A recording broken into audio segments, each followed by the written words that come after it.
Good morning my dear children मु विपिन किशोर तिग्गा तुम मानू समस्त को पुणी थरे मोर ऑनलाइन क्लास को स्वागत करुछि। गत पीरियड रे आमे अष्टम श्रेणी इतिहास बहिर प्रथम अध्याय आरंभ करथिले। सेथिरे आमे मोगल साम्राज्यर पतन परे भारत किबली छोट बड़ राज्य रे खंड विखंडित हो जाइतिला से विषय रे आलोचना करथिले। आज आमे वाणिज्यवाद और व्यावसायिक संघर्ष विषय रे आलोचना करिबा। प्राचीन जुगरु भारत सहित यूरोपीय देश मानकर वाणिज्य कारबार स्थलपथ और जलपथ माध्यम रे चलीथिला।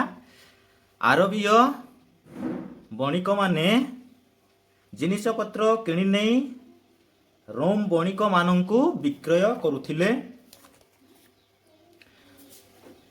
भारतर स्थलपथ रे एई बाट देई से माने जाइकी कन्स्टान्टिनोपल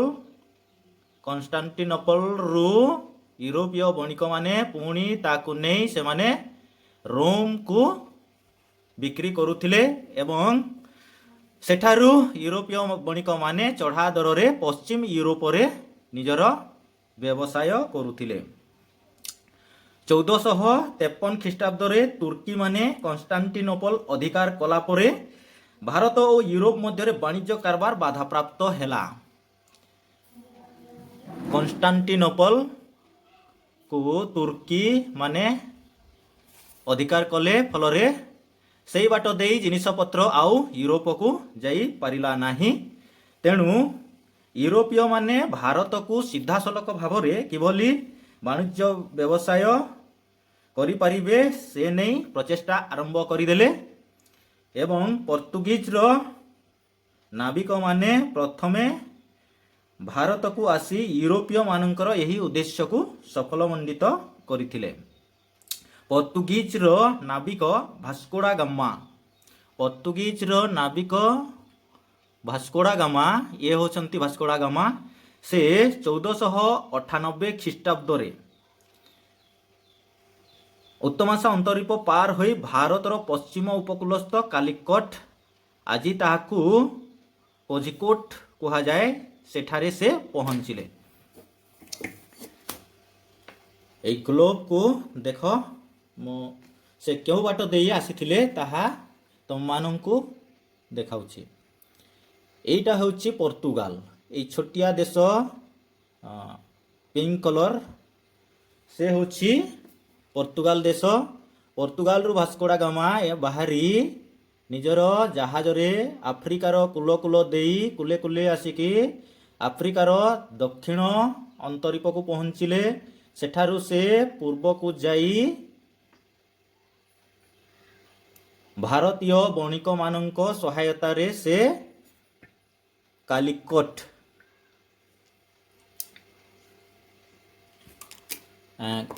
आज ताकू कोझिकोट कहा जाए। एटा होछि कोझिकोट। प्राचीन काल रे ताकू कालिकट बोली कहा जाउथिला। भास्कोड़ा गामा सेठी पहुंचिले एवं जामोरिन उपाधिकारी जने हिंदू राजा को से साक्षात करी वाणिज्य करिबा पाई अनुमति लड़िले। पोर्तुगीज मानकर अनुरोध रक्षा करी जामोरिन राजा सेमानंकु भारत रे वाणिज्य करिबा पाई अनुमति प्रदान कले। फल रे पोर्तुगीज माने भारत रे वाणिज्य कोठी प्रतिष्ठा करिथिले। भारतर गोवा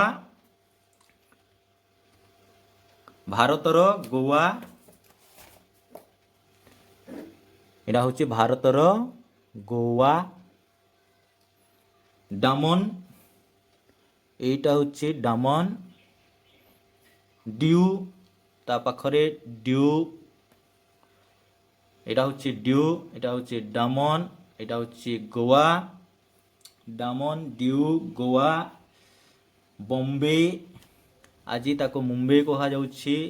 एटा होछि मुंबई ताको बॉम्बे कहा जाउथिला एवं बंग देशर हुगुली प्रभृति बंग देशर हुगुली ए कलिकता पाखरे अछि हुगुली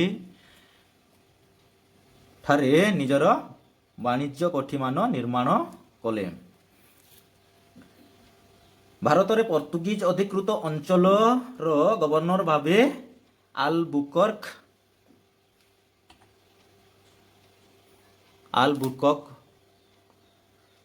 ଆଲବୁକର୍କଙ୍କୁ ଗଭର୍ଣ୍ଣର ଭାବେ ନିଯୁକ୍ତ କରାଗଲା। ସେ ଏକ ବିରାଟ ନୌଶକ୍ତି ଗଠନ କରି ପର୍ତ୍ତୁଗୀଜ ମାନଙ୍କ ପ୍ରତିପତ୍ତି ବୃଦ୍ଧି କରିଥିଲେ।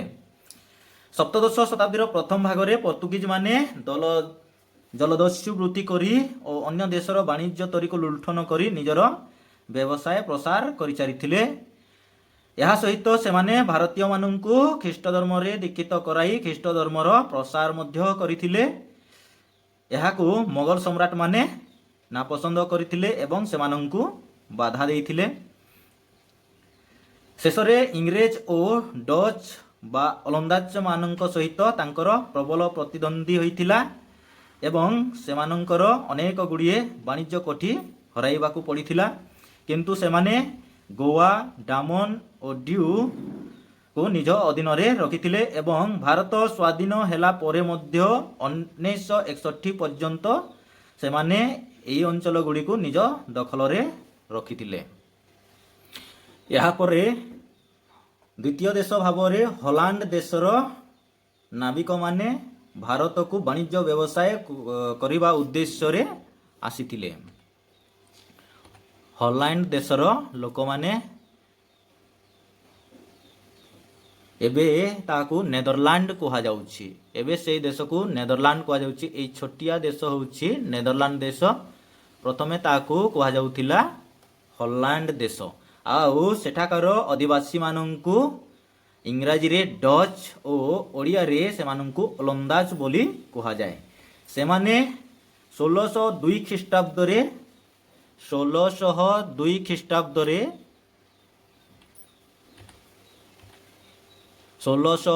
ଖ୍ରୀଷ୍ଟାବ୍ଦରେ ଏକ କମ୍ପାନୀ ଗଠନ କରିଥିଲେ। ତାଙ୍କର ନାଁ ଦେଇଥିଲେ ସେମାନେ ଡଚ୍ ଇଷ୍ଟ ଇଣ୍ଡିଆ କମ୍ପାନୀ ଏବଂ ସେମାନେ ଭାରତରେ ବାଣିଜ୍ୟ ବ୍ୟବସାୟ କରିବା ପାଇଁ ପହଞ୍ଚିଲେ। ଭାରତରେ ପ୍ରବେଶ କରିବା ପରେ ସେମାନେ ପର୍ତ୍ତୁଗୀଜ ମାନଙ୍କ ସହିତ ତୀବ୍ର ପ୍ରତିଯୋଗିତାର ସମ୍ମୁଖୀନ ହୋଇଥିଲେ। ସେମାନେ ପର୍ତ୍ତୁଗୀଜ ମାନଙ୍କ ସହ ସଂଘର୍ଷ କରି ସେମାନଙ୍କର ଅନେକ ବାଣିଜ୍ୟ କୋଠିକୁ ଦଖଲ କରିଥିଲେ। ଗୁଜରାଟ, କରମଣ୍ଡଳ ଉପକୂଳ, ବଙ୍ଗଦେଶ, ବାଲେଶ୍ୱର, କୋଚିନ୍ ଆଦି ସ୍ଥାନରେ ସେମାନେ ବାଣିଜ୍ୟ କୋଠି ସ୍ଥାପନ କରିଥିଲେ। ସେମାନେ କେଉଁ କୋଠି କରିଥିଲେ? ଗୁଜରାଟ, এই ଅଞ୍ଚଳ ହେଉଛି ଗୁଜରାଟ, କରମଣ୍ଡଳ, ଆରବ ସାଗର ଉପକୂଳ ଅଞ୍ଚଳକୁ କରମଣ୍ଡଳ ଉପକୂଳ କୁହାଯାଏ। ଗୁଜରାଟର କଚ୍ଛଠାରୁ ଆରମ୍ଭ କରିକି କନ୍ୟାକୁମାରୀ ପର୍ଯ୍ୟନ୍ତ ଏହି ଅଞ୍ଚଳକୁ କରମଣ୍ଡଳ ଉପତ୍ୟକା କୁହାଯାଇଥାଏ। ସେ ଅଞ୍ଚଳ ବଙ୍ଗଦେଶ ପୂର୍ବରେ, ଭାରତର ପୂର୍ବରେ ଦେଖାଯାଉଛି। ଏଇଟା ଏବେ ବାଂଲାଦେଶ ଯାହା ଅଛି ତାହା ପ୍ରଥମେ ବଙ୍ଗଦେଶ ଭାବରେ ପରିଚିତ ଥିଲା। ଏହାପରେ ତଲେ ଓଡ଼ିଶାରେ ଅଛି ଏଇଟା ବାଲେଶ୍ୱର। ତାପରେ ଭାରତର ପଶ୍ଚିମ ଏଇଠି ଅଛି କୋଚିନ୍। ଏହି ଅଞ୍ଚଳରେ ସେମାନେ ନିଜର ବାଣିଜ୍ୟ କୋଠିମାନ ସ୍ଥାପନ କଲେ। ଭାରତରେ ଏକଚାଟିଆ ବ୍ୟବସାୟ କରି ସାମ୍ରାଜ୍ୟ ବିସ୍ତାର କରିବା ପାଇଁ ଚେଷ୍ଟା କଲାବେଳେ ତାଙ୍କର ଇଂରେଜମାନଙ୍କ ସହିତ ସଂଘର୍ଷ ହୋଇଥିଲା ଏବଂ ସେମାନେ ଇଂରେଜମାନଙ୍କ ଠାରୁ ପରାସ୍ତ ହୋଇଥିଲେ ଓ ସେମାନେ ଭାରତରୁ ବିଦାୟ ନେଇ ଇଣ୍ଡୋନେସିଆର ଜାଭା ଓ ସୁମାତ୍ରା ଅଞ୍ଚଳକୁ ବାଣିଜ୍ୟ କରିବାକୁ ଚାଲି ଯାଇଥିଲେ। ଏହାପରେ ଡେନମାର୍କର ଅଧିବାସୀମାନେ ଭାରତକୁ ବାଣିଜ୍ୟ ବ୍ୟବସାୟ କରିବା ପାଇଁ ଆସିଥିଲେ। ଡେନମାର୍କର ଅଧିବାସୀଙ୍କୁ ଇଂରାଜୀରେ ଡେନ୍ସ ଓ ଓଡ଼ିଆରେ ସେମାନଙ୍କୁ ଦିନାମାର କୁହାଯାଇଥାଏ। ଡେନମାର୍କର ଅଧିବାସୀଙ୍କୁ ଦିନାମାର କୁହାଯାଇଥାଏ। ତ ମାନଚିତ୍ରରେ ଦେଖାଯାଉଛି ଏଇ ଦେଶ ହେଉଛି ଡେନମାର୍କ ଦେଶ। ଏଇ ଛୋଟିଆ ଦେଶ ବ୍ଲୁ କଲରରେ ଅଛି। এইটা ହେଉଛି ଡେନମାର୍କ ଦେଶ। ଏଠାକାର ଅଧିବାସୀମାନଙ୍କୁ କ'ଣ କୁହାଯାଏ? ଦିନାମାର। ସେମାନେ ମଧ୍ୟ ଏକ କମ୍ପାନୀ ଗଠନ କରି ଭାରତରେ ବାଣିଜ୍ୟ ବ୍ୟବସାୟ କରିବା ପାଇଁ ଆସିଥିଲେ। ସେମାନେ ବଙ୍ଗଦେଶର ଶ୍ରୀରାମପୁର ଠାରେ ବାଣିଜ୍ୟ କୋଠି ନିର୍ମାଣ କରିଥିଲେ। ସେମାନେ ବଙ୍ଗ ଦେଶର